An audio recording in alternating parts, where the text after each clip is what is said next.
तो दोस्तों कल मैंने आप लोगों को बताया था सेट 1 और मैं आज आपके सामने लेकर आया हूं सेट 2। और मैंने आप लोगों को कहा था कि ये 3 सेट को आप लोगों को कवर कर लेना है। अगर आप सही तरीके से ये 3 सेट को अगर कर लेते हैं तो आपके मार्क्स जो 14 मार्क्स का आपके एग्जाम में सब्जेक्टिव क्वेश्चन आएगी वो आपके मुट्ठी में आ जाएगी। लेकिन मेरे दोस्तों जो भी स्टूडेंट्स ने अभी तक हमारे सेट 1 को नहीं देखे तो डिस्क्रिप्शन बॉक्स में उनका लिंक पड़ा हुआ है। आप अच्छी तरह से प्लेलिस्ट में जाकर हमारे सबसे पहले सेट 1 को देखने की कोशिश करें। और आपके सामने लेकर आए सेट 2 और एक सेट में आप लोगों को बताऊंगा। तो क्या आप लोग तैयार है कि सर हाँ आप सेट 3 भी बताइए? हम लोग तैयार है। और आज हम लोग इस वीडियो के माध्यम से लगभग मैं आप लोगों को 36 क्वेश्चन बताने वाला हूं। और मेरे दोस्तों दिल थाम कर बैठे, अगर अच्छा लगे तो अपने दोस्तों को शेयर करना ना भूले।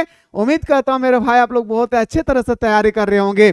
तो चलिए सर आइए क्वेश्चन की ओर मूव करते हैं। और उससे पहले जो भी स्टूडेंट्स ने हमारे मिसाइल क्लासेस के ऐप को डाउनलोड नहीं किए वो फटाफट मिसाइल क्लासेस के ऐप को डाउनलोड करके ये जो हमारा ऑनलाइन टेस्ट सीरीज यहाँ पे जो चल रही है मात्र 2 रुपया में, याद रखना है मेरे शेर नहीं, यहाँ पे 2 रुपया में आप लोगों को ऑनलाइन टेस्ट सीरीज प्रोवाइड किया जा रहा है। एक सेट में एक सब्जेक्ट में 10 आप लोगों को टेस्ट सीरीज दिया जा रहा है और एक टेस्ट सीरीज में आप लोगों का 30 क्वेश्चन होगी, यानी एक सब्जेक्ट में 305 सब्जेक्ट में मेरे दोस्तों 1500 क्वेश्चन ऑब्जेक्टिव आप लोगों को प्रोवाइड किया जा रहा है हमारी यूनिवर्सिटी की तरफ से। तो लेट ना करें, जाएं इस कोर्स को ज्वाइन करें और आनंद लें हमारे ऑनलाइन टेस्ट सीरीज का। ये ऑनलाइन टेस्ट सीरीज बिल्कुल आप लोगों को फाइनल एग्जाम के अकॉर्डिंग होगी। तो जो भी बंदा अभी तक ज्वाइन नहीं किए हैं वो जल्दी से ज्वाइन कर ले। ज्वाइन करने में कोई दिक्कत होगी तो ये नंबर जो स्क्रॉल हो रही है इस नंबर पे आप लोग व्हाट्सएप कीजिएगा, हमारी टीम आपको हेल्प करेगी। मेरे दोस्तों याद रखना आज की जो हमारे क्लासेस होगी ना, चैलेंज करता हूं कि अगर आप लोग सही तरीके से अगर आप लोग देख लेते हैं ना तो आपको रट्टा लगाने की कभी जरूरत नहीं पड़ेगी। और यह भी याद रखिएगा अगर सच्ची पूर्वक देखते हैं, ऑनेस्टी पूर्वक, तो आज एग्जाम के बाद तो क्या मरते दम तक नहीं भूलोगे मैं ऐसे समझाने वाला हूं, है ना। चलिए सर क्वेश्चन पे आते हैं। आपके सामने पहला क्वेश्चन है, सुनिएगा।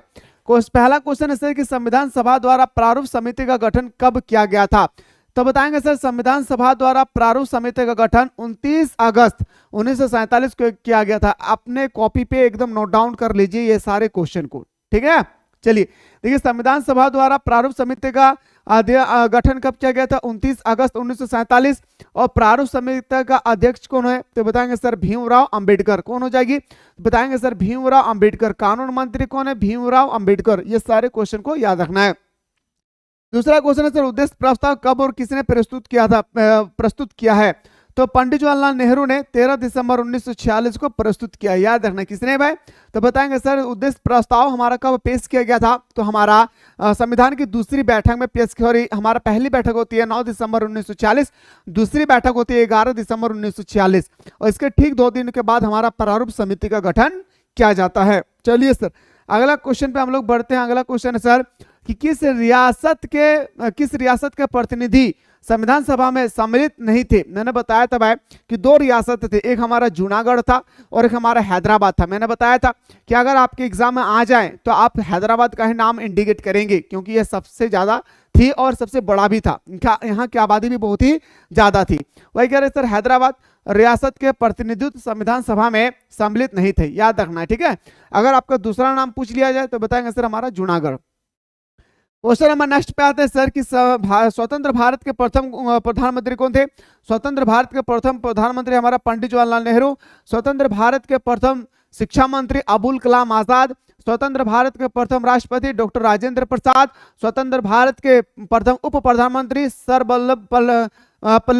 पटेल, है ना, सरदार वल्लभ भाई पटेल। याद रखना मेरे दोस्तों आपके एग्जाम में एक एक क्वेश्चन आपसे पूछे जाएगी हमारे संविधान से। और इतना तो कम से कम हमें पता होना चाहिए कि जब हम क्लास 10 पार कर चुके हैं तो हमें कम से कम इतना पता होना चाहिए कि हमारा देश के प्रधानमंत्री, राष्ट्रपति, मुख्यमंत्री उस समय कौन था हमारा, कोई भी हमारे राज्य का, जैसे एग्जाम्पल में दे रहा हूँ कि झारखंड का प्रथम मुख्यमंत्री कौन थे, प्रेजेंट टाइम में कौन है, इसके बाद कौन सा नंबर में है, ये सारी चीजें आपको आनी चाहिए। अगला प्रश्न पाते हैं सर कि संविधान सभा में सर्वप्रथम हिंदी को राष्ट्रभाषा बनाने की मांग किसने की थी? यानी आप सभी को पता है कि हमारे देश जब आजाद हुई 1947 में, उस समय देश के सामने एक संविधान का निर्माण करना था। इस संविधान के निर्माण के समय महात्मा गांधी के साथ एक बहुत बड़ी चुनौतियां आई। महात्मा गांधी ने कहा भारत बहुत बड़ी देश है, इन इतने बड़े देशों में सारे लोग अलग अलग धार्मिक, अलग अलग जाति, अलग अलग सांस्कृतिक, अलग अलग कल्चरल को मानने वाले लोग हैं, हम सब लोगों को एकजुट करके कैसे रखेंगे। तो महात्मा गांधी ने तय किया कि चलिए भाई, इसके लिए हमारा एक भारत का अपना भाषा होनी चाहिए, राष्ट्रीय भाषा होनी चाहिए। और महात्मा गांधी ने कहा कि आप अपने राज्य में जो भी भाषा बोलेंगे वो अलग बात है, लेकिन आप अपने देश में कोई भी काम होगी वो हिंदी भाषा में होगी। और उसी समय हमारे देश में भाषा रखा गया, राष्ट्रीय भाषा हमारा हिंदी भाषा। समझ में आई ना, बुझल पा रहे न रे भाई हमर बहन, हम आशा करबो न रे दीदी हमर दादा की तोहने हमर बतवा बुझल पा रही। संविधान सभा में सर्वप्रथम हिंदी को राष्ट्रीय भाषा बनाने की मांग संयुक्त प्रांत के कांग्रेस सदस्य आरवी धुलकर ने की थी। याद रखना भाई, किसने किया था, नाम याद रखना है, आरवी धुलकर ने किया था। ठीक है, चलिए सर, मैं आज टोटल आप लोगों को 36 क्वेश्चन बताऊंगा, चुपचाप से चुकुमो को बैठकर देखते रहिए। संविधान निर्मात्री सभा का गठन किस योजना का आधार पर हुआ था, हमारे संविधान का निर्माण किस योजना के आधार पर किए गए थे। तो बताएंगे सर कैबिनेट मिशन योजना 1946 को, याद रखना है 1946 को, कैबिनेट मिशन योजना 1946 को। स्वतंत्र भारत के प्रथम गृह मंत्री कौन थे, आपसे पूछा गया कि हमारा स्वतंत्र भारत के प्रथम गृह मंत्री कौन थे, सरदार वल्लभ भाई पटेल। क्या था मेरे भाई, याद रखना है सरदार वल्लभ भाई पटेल। और हमारा उप प्रधानमंत्री कौन थे, सर्वपल्ली राधाकृष्ण। याद रखना दादा, ना भूलियो रे भाई। ठीक है, चलिए अगला क्वेश्चन पे आते हैं सर। महात्मा गांधी किस भाषा को राष्ट्रभाषा बनाना चाहते थे, देखिए वो बनाना चाहते थे हमारा हिंदुस्तानी भाषा को राष्ट्रभाषा बनाना चाहते थे। हिंदुस्तानी भाषा का मतलब होता है हमारा हिंदी भाषा, याद रखना है। राष्ट्रीय भाषाओं का मतलब होता है मेरे भाई हिंदी भाषा। क्या बताएंगे मेरे शेर और शेरनियों, हिंदी भाषा को। अगला क्वेश्चन है सर, भारत के अंतिम वायसराय कौन था, तो भारत का अंतिम वायसराय हमारा था लॉर्ड माउंटबेटन। लेकिन एक बात और याद रखिएगा, स्वतंत्र भारत के अंतिम वायसराय कौन था उस समय, बताएंगे श्री राजगोपालाचार्य। मेरे बात को ध्यान से सुनिए, क्या पूछा गया कि भारत के अंतिम वायसराय कौन थे, लॉर्ड माउंटबेटन। ठीक, भारत का अंतिम वायसराय लॉर्ड माउंटबेटन। स्वतंत्र भारत के अंतिम वायसराय, भारतीय वायसराय, तो बताएंगे सर उस समय हमारा हो जाएगा श्री राजगोपालाचार्य। ठीक है, चलिए सर, उम्मीद करते हैं कि आप लोगों को शानदार तरीके से समझ में आ रही होगी। आइए सर बात करते हैं, अगला क्वेश्चन है, संविधान सभा की प्रथम बैठक कब और किसने अध्यक्षता की थी।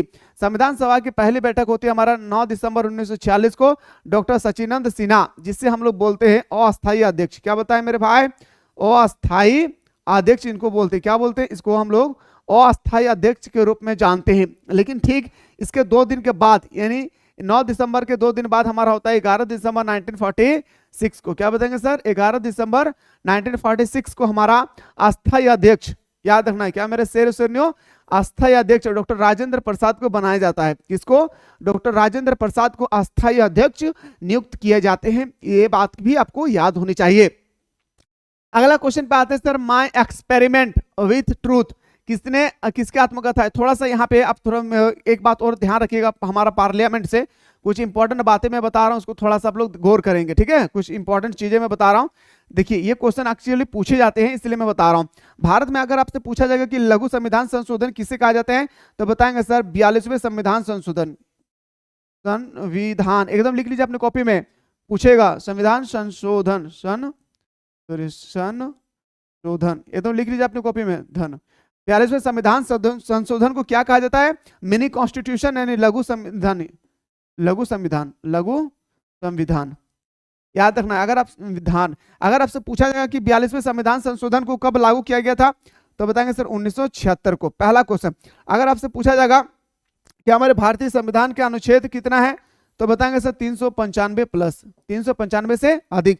अगर आपसे पूछा जाएगा कि अनुसूची बताइए, क्या बताइए मेरे शेर शेरनियों, अगर आपसे पूछा जाएगा कि अनुसूची बताइए, तो अनुसूची बताएंगे मेरे भाई कितना है, तो बताएंगे सर हमारा अनुसूची वर्तमान समय में कितना है 12, लेकिन पहले कितना था 8। याद रखना, इस तरह से आप लिख सकते हैं, पहले हमारा कितना था सर, पहले 8 था, बाद में 4 और जोड़ दिया गया, बाद में, याद रखना है मेरे शेर शेरनियों, भूलना नहीं है भाई, बाद में जाकर 4 को और जोड़ दिया गया। क्या कर दिया गया, 4 को और जोड़ दिया गया। इस तरह से हमारा टोटल कितना हो गया 22। कितना हो गया 22। लेकिन वर्तमान समय में अगर आपसे पूछा जाएगा कि भाग कितना है, भारतीय संविधान के कितने भाग है ना, तो 25 भाग है। ठीक है, आप गूगल पे सर्च करेंगे तो 22 नहीं, आपके एग्जाम में अगर ऑप्शन रहे 25 तो आप 25 ही लगाएंगे, ठीक है। 3 और इंक्लूडेड कर दिए गए। एक्चुअली हमारे संविधान का जब निर्माण हो रही थी उस समय हमारे देश में भागों की संख्या कितना था, 18, बाद में जाकर 4 को जोड़ दिए गए और मेरे दोस्तों इस तरह से हमारा हो गया टोटल 22, लेकिन इसके बाद भी और जोड़ दिया गया 3, तो हमारा हो गया कितना, 25। तो आपके एग्जाम में अगर ऑप्शन रहे 25 तो आप 25 लगाइएगा, आपका सही उत्तर हो जाएगी। तो इतना सारा चीज आपको याद रखना है, क्यों? क्योंकि हमारा अनुच्छेद, हमारा अनुसूची और हमारा भाग, यही तीनों चीजों से हमारे संविधान चलती है, हमारे देश के संविधान चलती है और हमारे देश चलती है। समझ में आई है ना मेरे शेर सर्रियों? अगर अच्छा लगे तो कमेंट सेक्शन में जरूर बताएं और वीडियो को लाइक करके जाना है भाई। जब आप लोगों के लिए दिन और रात एक करके मैं मेहनत कर रहा हूं तो आप लोगों का भी इतना छोटा सा फर्ज बनता है कि वीडियो को लाइक करके ही जाना है।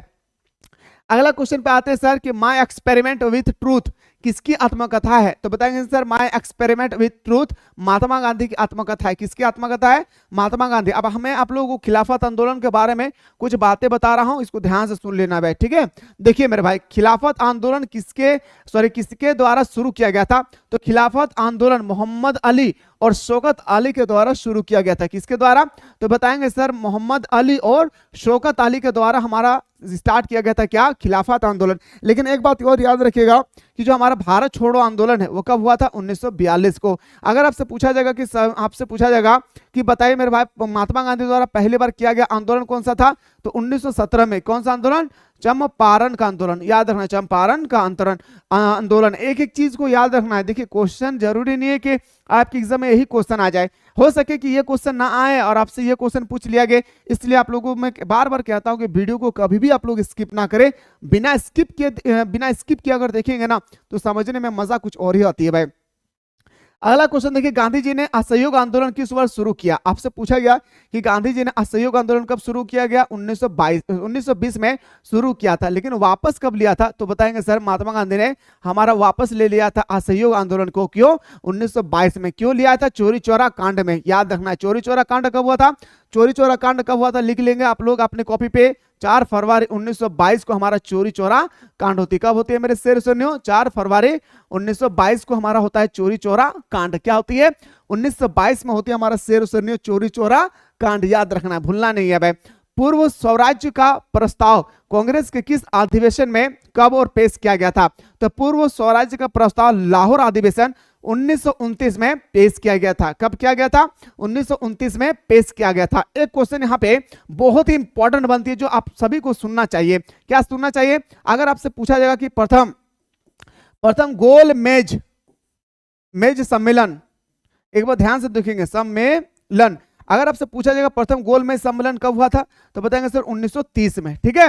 लेकिन अगर आपसे यही चीज पूछा जाएगा कि कहां हुआ था तो लंदन में, ठीक है। एक क्वेश्चन यहाँ पे खतरनाक क्वेश्चन है, पूछा जाएगा कि आपसे कि कांग्रेस पार्टी ने कौन से गोल मेज सम्मेलन में भाग लिया था। याद रखना है, कांग्रेस पार्टी ने कौन सा गोल मेज सम्मेलन में भाग लिया था तो बताएंगे सर, याद रखना है द्वितीय गोलमेज सम्मेलन। क्या बताना है?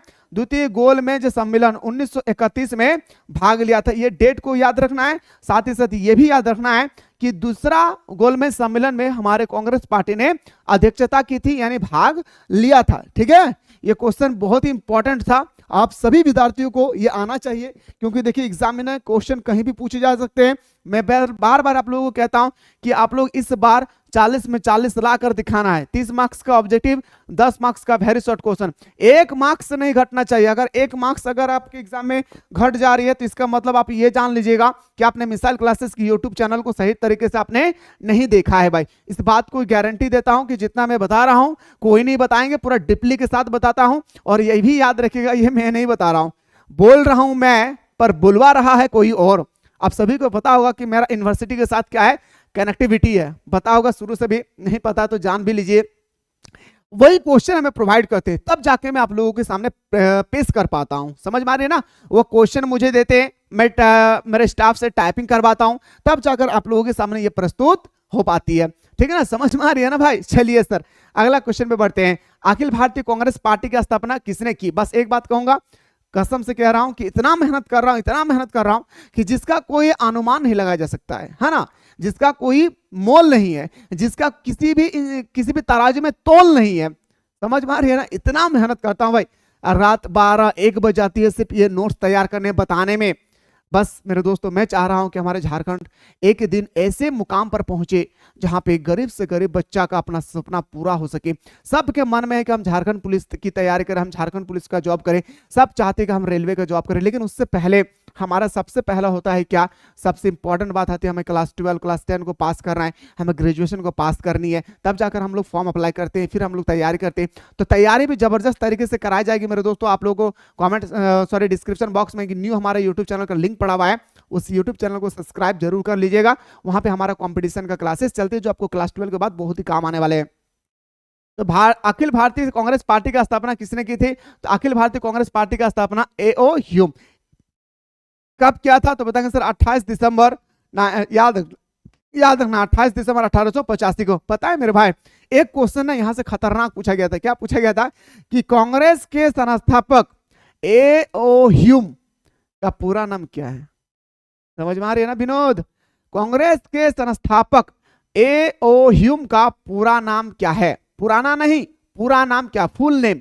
तो बताएंगे सर एक्टोवियन ह्यूम, लिख लीजिए अपने कॉपी पे, एक्टोवियन ह्यूम याद रखना है, ठीक है। चलिए अब 1919 में जालियांवाला बाग हत्याकांड कहां हुआ था, आप सभी को पता है भाई, ये हमारा अमृतसर पंजाब में हुआ था। कहां पे, अमृतसर पंजाब में। महात्मा गांधी ने नमक कानून कब बंद किया, तो आप सभी को पता है कि 6 अप्रैल 1930 को महात्मा गांधी ने नमक कानून को बंद कर दिया था।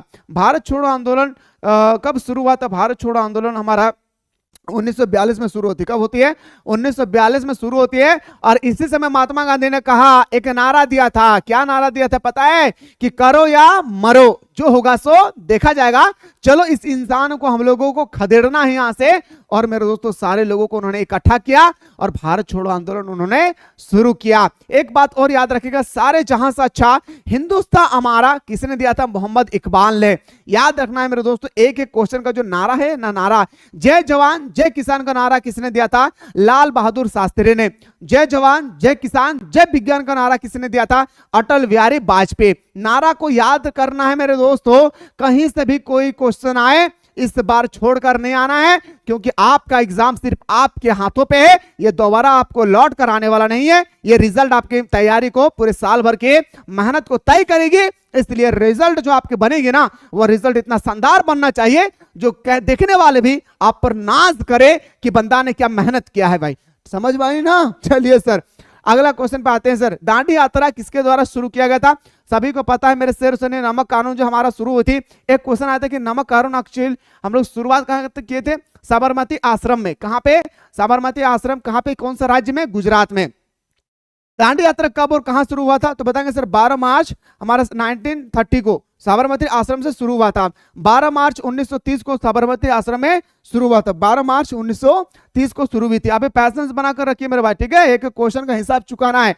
1857 के विद्रोह में मुख्य भूमिका निभाने वाले 4 महिला का नाम लिखे और चैलेंज करता हूं, चैलेंज लिख के ले, हाँ लिख ले, अपने एग्जाम में अपनी कॉपी पे नोट डाउन कर ले और कहना तेरी औकात नहीं है इस पागल इंसान के द्वारा बताए गए एक भी प्रश्न को आप इससे बाहर पूछ के दिखाना। लेकिन मैं बार बार कहता हूं कि कहने से पहले अपने अंदर में झांक कर देखना, क्या सारा वो क्वेश्चन को आपने देखा है जो मैंने कहा था।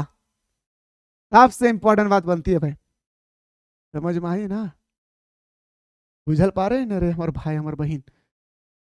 याद रखिए तोहनी के खातिर बहुत मेहनत कर रही हूँ, आशा कर रही हूँ कि तोहनी पढ़ लिख के ऐसे जगह मिल जितो जहाँ हम कहबो कि मैं आई कमिंग सर, मैं आई कमिंग मैडम। मैं वो दिन देखना चाहता हूँ जहाँ पे आप कुर्सी पर बैठ कर रहे, मैं दरवाज़ा पर खटखटाऊंगा, जब तक आपकी आवाज़ नहीं आएगी तब तक मैं अंदर ना जाऊँ। मैं वो दिन देखना चाहता हूँ। बस मैं आप लोगों को इस दिन के लिए मैं मेहनत कर रहा हूँ कि आप किसी तरह से जल्दी से अपने मकाम पर पहुँच जाएं और एक बार हमसे मुलाकात जरूर करें। समझ पा रहे हैं ना। चलिए सर 1857 के विद्रोह में मुख्य भूमिका निभाने वाले 4 महिला, तो बताएंगे सर रानी लक्ष्मीबाई। रानी लक्ष्मीबाई कहां से नेतृत्व कर रहे थे, तो बताएंगे सर हमारा झांसी से। बेगम हजरत महल कहां से कर रहे थे, अवध लखनऊ से। दूसरा हमारा सर महारानी बेजाबाई और हमारा एक था हमारा बिररंगा तबाई। चारों का नाम को मेरे सामने अभी आप लोग अपने कॉपी पर नोट डाउन करें, क्वेश्चन हर हाल में छप रही है, यकीन मानिए।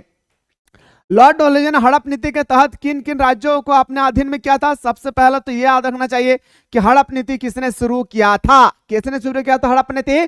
तो बताएंगे मेरे प्यारे सर, हड़प नीति शुरू किया था हमारा लॉर्ड डॉल्हौजी ने, जो बिल्कुल गलत था सर। क्यों गलत था? क्योंकि यह किसानों से, याद रखना है मेरे दोस्तों, अपने जमीन को छीन रही थी। आखिर कौन सा राज्य था? तो बताएंगे सर, 17 झांसी, नागपुर, जौनपुर, सबलपुर, उदयपुर, इन सब राज्यों को अपने इलाके में मिला लेते थे और कहते थे ये इलाका क्या है मेरे भाई? ये इलाका हमारा है। क्या कहता था? ये हमारा इलाका है। और इस तरह से हमारे किसान भाइयों को शोषित किए जाते थे, इस तरह से हमारे किसान भाइयों को दबाया जाता था। समझ पा रही है ना? चलिए सर, अगला क्वेश्चन। मेहनत जो कर रहा हूं ना, रंग लाना है मेरे दोस्तों, रंग लाना है भाई, ठीक है। हर एक उस घर में 1 किलो एक्स्ट्रा मिठाई भेजी जाएगी, जिसने कहा था तेरे से नहीं होगा। हर एक उस घर में 1 किलो एक्स्ट्रा मिठाई भेजी जाएगी, जिसने कहा था तेरे से नहीं होगा, मैं भेजूंगा, ठीक है। पढ़ाई कीजिए। 1857 के विद्रोह के सबसे पहले कब और कहां शुरू हुआ था? तो 1857 के विद्रोह सबसे पहले 10 मई मेरठ में शुरू हुआ था। कहां पे? मेरठ में। 1857 के विद्रोह को प्रथम स्वतंत्र संग्राम क्यों कहा गया? प्रथम स्वतंत्र संग्राम कहने के इसके पीछे बहुत सारे कारण थे, जिसमें तो 2-4 कारण मैं बता रहा हूं, ध्यान से सुनेंगे। 1857 के विद्रोह को प्रथम स्वतंत्रता संग्राम इसलिए कहा जाता है क्योंकि अंग्रेजों के शोषण के विरुद्ध यह पहला जन आंदोलन था। जन आंदोलन का मतलब सब मिलकर चला रहे थे। देखिए मेरे भाई, अगर इस समय हमारे हिंदुस्तान के सारे लोग अगर एकजुट होकर इस विद्रोह में भाग लेते ना मेरे दोस्तों, तो हमारा आजादी 1947 में नहीं बल्कि 1847 को ही हम लोग मनाते, 1857 के समय मनाते हैं। लेकिन कहा जाता है ना मेरे दोस्तों कि सरसों का तेल, तो सरसों के अंदर में भूत होती है, तो हमें झाड़ने से क्या होगा? वो कहावतें सुनी होगी, देसी कहावतें। तो मेरे दोस्तों, जब हमारा किसान भाई थे ना, वो किसान भाई कुछ ऐसे किसान थे जो हमारा अंग्रेजों का क्या कहते थे, गुलाम बना हुआ था। और मेरे दोस्तों, जब भी हम लोग का भारत के सारे लोग जब भी कोई मीटिंग करते थे, तो वो व्यक्ति आते थे, वो छोटे छोटे राजा आते थे और ये सारे बातों को सुन लेते थे और वो जाकर बोल देते थे अंग्रेजों को, और अंग्रेज को पता चल जाता था। इस तरह से मेरे दोस्तों, हमारे हिंदुस्तान के लोगों को मौत का घाट उतारा जाता था। अंग्रेजों का इतनी दम नहीं था कि वो भारत के लोगों पर सीधा गोली चला सके, लेकिन मेरे दोस्तों सारा चीज मालूम हो जाती थी तब जब हमारे हिंदुस्तान के कुछ गद्दार लोग होते थे, जो अंग्रेजों को कहते थे कि भारतीय लोगों के द्वारा इस तरह से फैसला किया गया है। ठीक है, चलिए सर, अगला क्वेश्चन पाइए सर। खूब लड़ी मर्दानी वह तो झांसी वाली रानी, किसका पक्ति है? बताएंगे सर, हमारा रानी लक्ष्मीबाई का। मंगल पांडे कौन था? प्री बोर्ड में पूछा था, वीकली टेस्ट में पूछा है, फाइनल में भी पूछेगा। हाँ, फाइनल में भी पूछेगा दादा रे। मंगल पांडे बैरकपुर में 34वें रेजिमेंट के सिपाही थे, याद रखिए, जिन्होंने 1857 की क्रांति में महत्वपूर्ण भूमिका निभाई थी। मंगल पांडे पहला ऐसा व्यक्ति था और पहला ऐसा हमारा मिलिट्री थे जिन्होंने कहा था कि मुझे मरना पसंद है, मुझे नौकरी से निकलना पसंद है, लेकिन हम अपने हाथों से और अपने हाथों में पकड़ करके हम अपने दांतों से इस करतूस का, सुअर और गाय की चर्बी को हम नहीं हटा सकते। तब महात्मा गांधी को, सॉरी, तब हमारे मंगल पांडे को फांसी दे दिया। तब हमारे मंगल पांडे को क्या कर दिया? फांसी दे दिया गया। ठीक है, चलिए सर, अगला क्वेश्चन आते हैं। 1857 के विद्रोह में भाग लेने वाले 4 नेता, याद रखना है, कितना नेता मेरे भाई? 4 नेता। मेरे बात को ध्यान से सुनेंगे। आपसे अगर पूछा जाएगा नेता, तो 4 नेता याद रखना है। 4 महिलाओं का भी नाम लिखना है, दोनों में से एक क्वेश्चन आएगी। हाँ, हंसो मत पागल, प्यार हो जाएगा, याद रखना है। 2 मार्क्स आपका फिक्स हो जाएगा। पहला बताएंगे नाना साहब, तात्या टोपे, वीर कुंवर सिंह, बहादुर शाह जफर। इसके अलावा और भी आप लिख सकते हैं। 1857 की क्रांति का प्रतीक चिन्ह क्या था? रोटी और कमल। क्या प्रतीक चिन्ह था मेरे भाई? तो बताएंगे मेरे शेर और शेरनियों, रोटी और कमल। क्या था? तो बताएंगे मेरे शेर और शेरनियों, क्या? रोटी और कमल। समझ में इलखो रे दादा हमर दीदी, बुझल पा रहा है ना। और तोहनी के खातिर जब हम ये ऑनलाइन टेस्ट सीरीज जो है ना मेरे दोस्तों, इसको आप लोग एनी हाउ ज्वाइन कर लेंगे। एनी हाउ, याद रखना, ये ऑनलाइन टेस्ट सीरीज जो आप लोगों का है, ये ऑनलाइन टेस्ट सीरीज को आप लोगों को एनी हाउ ज्वाइन करना है मेरे शेरों शेरनियों। ये ऑनलाइन टेस्ट सीरीज पूरे झारखंड में आपको कहीं नहीं मिलेगी, सच बता रहा हूं। ये हमारे यूनिवर्सिटी के शिक्षकों के द्वारा तैयार किया गया 10-10 एक सब्जेक्ट में 10-10 ऑनलाइन टेस्ट सीरीज तैयार किया गया है। ये बिल्कुल आप लोगों को फाइनल एग्जाम के अकॉर्डिंग होगी, जो आप सभी विद्यार्थियों को यहाँ पे टेस्ट लगाना चाहिए। एग्जाम से पहले एक्सपीरियंस बनाना चाहिए। तो जो भी स्टूडेंट्स ने ज्वाइन कर चुके हैं वो हर दिन टेस्ट लगाइए, ऑल सब्जेक्ट के टेस्ट लगाइए, कितनों बार लगाइए, कोई रोक टोक नहीं है। और मेरे दोस्तों रिजल्ट जरूर देखिए कि मेरा 30 क्वेश्चन में कितना मार्क्स आए, ऑल ओवर झारखंड में मेरा रैंक बना कितना है, और इसके बाद आप ये भी देखें कि हमारा कौन सा ग्रेड बन रही है। सारा चीज आप लोगों को देखना है, और जो ज्वाइन नहीं किए हैं वो जल्दी से ज्वाइन कर लेंगे। आइए सर बात करते हैं सर अगला क्वेश्चन पे। बंगाल और बिहार में अस्थायी बंदोबस्त शुरू करने का श्रेय किसे दिया जाता है? बंगाल और बिहार में अस्थायी बंदोबस्त शुरू करने का श्रेय जो है हमारा लॉर्ड कॉर्नवालिस। क्या बताएंगे मेरे शेर सरनियों? दादा रे लॉर्ड कॉर्नवालिस। क्या बताएंगे शेर? Lord Cornwallis. ओके चलिए, ईस्ट इंडिया कंपनी भारत कब आए थे? 1600 में। सबसे पहला कहां आया था? याद रखिएगा, एक लड़की का सूरत अच्छा नहीं है, क्या भाई? सूरत में आया था। अगला क्वेश्चन है सर, बंगाल के अस्थायी भूमि बंदोबस्त की कोई दो विशेषता बताइए। यानी अस्थायी बंदोबस्त है ना दादा, अगर दो क्वालिटी बताना हो कि अस्थायी बंदोबस्त के की दो क्वालिटी हो तो हनी से इतना पूछल गए तो बताए भाई दादा रे। पहला क्वालिटी हमने के लागे रे दादा कि जमींदारों को लगान वसूल के साथ साथ भूस्वामी के अधिकार भी प्राप्त था। यानी कहता था कि देखो भाई, आपको मैं सबसे पहले ये टैक्स तो मैं ले रहा हूं, ये भूमि जो मैं दे रहा हूं, याद रखिएगा भूमि आपका है। क्या बोलते हैं भाई? भूमि आपका है। सड़क पर चलते हैं तो पोस्टर लगा होता है, सड़क आपकी संपत्ति है, इसे खराब ना करें। सड़क आपकी संपत्ति है, इसे क्षतिग्रस्त ना करें। लिखा हुआ होता है या नहीं? बोलेंगे बिल्कुल सर लिखा हुआ रहता है। यस या नो? इसी तरह से कह रहा है जमींदार, कह रहा है कि अरे भाई मैं आपसे टैक्स तो ले रहा हूं, लेकिन याद रखिएगा जमीन मेरा है, लेकिन आप ये सोचकर रखिए हमेशा ये जमीन आपका है। समझ में आई ना? दूसरा, सरकार को दिए जाने वाले लगान की राशि को निश्चित कर दिया गया, जिससे अब बढ़ाया नहीं जा सकता है। और कहता है मेरे भाई कि जो टैक्स था, जैसे हमारे गरीब किसानों पर कहा गया कि जितना भी आपको उपज होगी 10 किलो होगी तब भी हमें 10% देना है, और अगर 1 क्विंटल हो जाएगा तब भी हम आपके सामानों को देकर लालच नहीं करेंगे, उस समय आपका 10% लगेगा। ये हमारा दूसरा क्वालिटी था। अच्छा लग रहा ना जी? सच बताइयो, आप लोग अच्छा लग रहा ना क्लास करने में? कहीं बोरिंग तो नहीं लग रही ना? समझ पा रही हो ना सारा वो चीज जो मैं बता रहा हूं? चलिए सर अगला क्वेश्चन पे आते हैं सर। औपनिवेशिक काल में व्हाइट हाउस और ब्लैक टाउन, खतरनाक 3 मार्क्स वाला क्वेश्चन। याद रखिए ये 2 मार्क्स में कभी नहीं आएगा भाई, ये 3 मार्क्स में आएगा। ध्यान से सुनना है दादा रे। औपनिवेशिक काल में व्हाइट और ब्लैक टाउन किसे कहते हैं? व्हाइट टाउन उसे कहते थे जो अंग्रेज सरकार होता था, और ब्लैक टाउन किसे कहते थे? देख तो रहे ब्लैक टाउन, हाँ इसे ब्लैक टाउन कहते हैं। भारत के लोग ब्लैक टाउन, अंग्रेज के लोग व्हाइट टाउन। ठीक है, तो व्हाइट और ब्लैक टाउन शब्द नगर संरचना में नस्ली भेदभाव, काला गोरा, वही ना, नस्ली भेदभाव के प्रतीक थे। अंग्रेज गोरी चमड़े के होते थे, इसलिए उसे व्हाइट टाउन कहा जाता था। अंग्रेज गोरी चमड़े के होते थे, इसलिए उन्हें व्हाइट टाउन कहा जाता था। याद रखना है, जबकि भारतीय को ब्लैक टाउन कहा जाता था, क्योंकि भारत की चमड़ी काली होती थी। जैसे मेरा चमड़ा क्या है? काली है। समझ में आ रही है ना? चलिए सर अगला क्वेश्चन पे आते हैं सर। अमला कौन था? खतरनाक क्वेश्चन भाई, याद, ये दोनों क्वेश्चन बहुत खतरनाक, दोनों में से एक क्वेश्चन आएगी इस साल के बाद बता रहा हूं, ये दोनों में से एक क्वेश्चन आएगा आपके एग्जाम में फिक्स है। अमला कौन था? राजस्व इकट्ठा करने के समय जमींदार का एक अधिकारी, जिसे आमतौर पर अमला होते थे। जिसे मेरे दोस्तों मेरा खेत है, सॉरी हाँ मेरा खेत है, मैं किसी को दे दिया हूं लीज पे, जाओ तुम टैक्स दे देना मुझे 10%, तो मैं तो नहीं जाऊंगा क्योंकि मैं बादशाह हूं। तो मैं किसी को नियुक्त किया, अरे सुनो रामू 10 गो व्यक्ति है, 10 गो किसान है, तुम महीना में चले जाना। इस तरह मैं कहूंगा अरे तुम महीना में चले जाना, सबसे 10% करके लेके आना, ठीक है? तो मैं किसी व्यक्ति को नियुक्त किया हूं, नियुक्त करने के बाद वो जब जाएंगे ना तो उसी को अमला कहते हैं।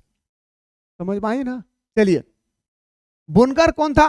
तो फ्रांसिस बुनकर एक चिकित्सक था जो भारत आया और बंगाल चिकित्सा सेवा में 1794 से 1815 तक कार्य किया। ये क्वेश्चन आपके पेपर में 100% छप रही है, याद रखना है। इसीलिए कहता तू हंस तो मुस्कुरा, तू रोना कम कर दे, तू हंस तो मुस्कुरा, तू रोना कम कर दे, तू जिंदा है तो जिंदगी के नाक में दम कर दे। इतना मेहनत करना है। चलिए अगला क्वेश्चन पे आते हैं सर। औपनिवेशवाद से आप क्या समझते हैं? 3 मार्क्स, याद रखना है। कितना मार्क्स? 3 मार्क्स। औपनिवेशिक से आप क्या समझते हैं? औपनिवेशिक का मतलब होता है, जैसे हम लोग औपनिवेशिक था किसका? अंग्रेजों का।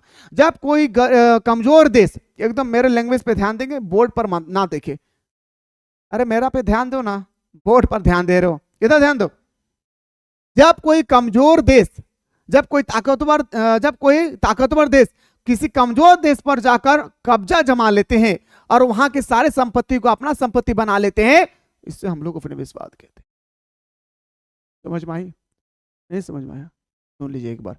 जब कोई ताकतवर देश किसी कमजोर देश पर जाकर कब्जा कर ले और वहां की संपत्ति को अपना संपत्ति मानकर चले, तो इसको हम लोग उपनिवेशवाद कहते हैं। कुछ दिन 1947 से पहले हमारा देश भी उपनिवेश था, किसका? अंग्रेजों का।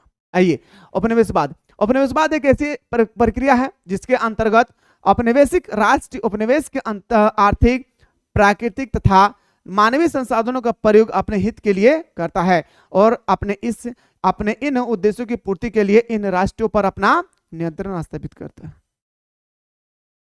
आशा कर रही हो रे भाई हमारे बहन पूछ के लिए। पता है मेरे दोस्त, सर दर्द से फटे जा रहा है, लेकिन फिर भी स्टडी करा रहा हूं। आप खुद सोचिए, कोई भी इंसान अगर 1-2 घंटा अगर बोल ले तो उसका दर्द कैसे होगी सर पे।